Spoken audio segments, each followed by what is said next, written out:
conscience doesn't permit.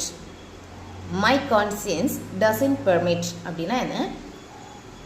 என்னோட மனசாட்சி வந்து ஒத்துக்கல, இதுக்கு வந்து இடம் கொடுக்கல, எனக்கு அப்படி பண்ணணும்னு தோணலை அப்படின்னு சொல்லுவோம் இல்லையா?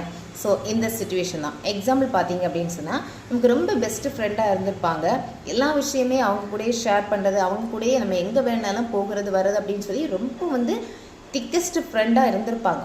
பட் ஏதோ ஒரு இடத்துல அவங்களுக்குள்ளால இருக்கக்கூடிய ஒரு மிஸ் அண்டர்ஸ்டாண்டிங், அது வந்து ஒரு துரோகமாக கூட இருக்கலாம். ஏதோ பண்ணி நமக்குள்ளால எந்த ஒரு கனெக்ஷனுமே இல்லாமல் இருக்கிறோம்.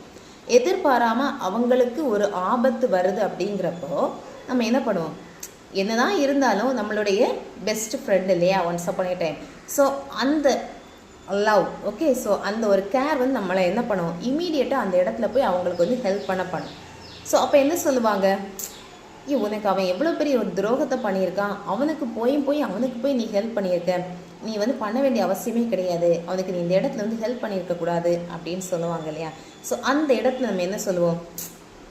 என்னதான் இருந்தாலும் பாவம்ப்பா, once upon a time we were best இல்லையா, ரொம்ப அவ்வளோ க்ளோஸாக தான் இருந்தோம், என்னமோ ஒரு சுச்சுவேஷன் எங்களுக்கு இந்த மாதிரி ஆயிடுச்சு, அதனால அவனை இந்த இடத்துல இந்த சுச்சுவேஷனில் பார்க்கும்போது என் மனசாட்சிக்கு வந்து இடம் கொடுக்கல, ஓகே, என்னால் அப்படி பார்த்துட்டு சும்மா இருக்க முடியலை, ஸோ நான் ஹெல்ப் பண்ணிக்கிட்டேன், ஓகே, ஸோ என்னுடைய மனசாட்சி ஒத்துக்கலை, ஓகே, அவன் இவ்வளோ நாள் கஷ்டப்படட்டும் அப்படின்னு சொல்லி பார்த்துட்டு இருக்கிறதுக்கு என்னுடைய மைண்ட் என்ன பண்ணலை?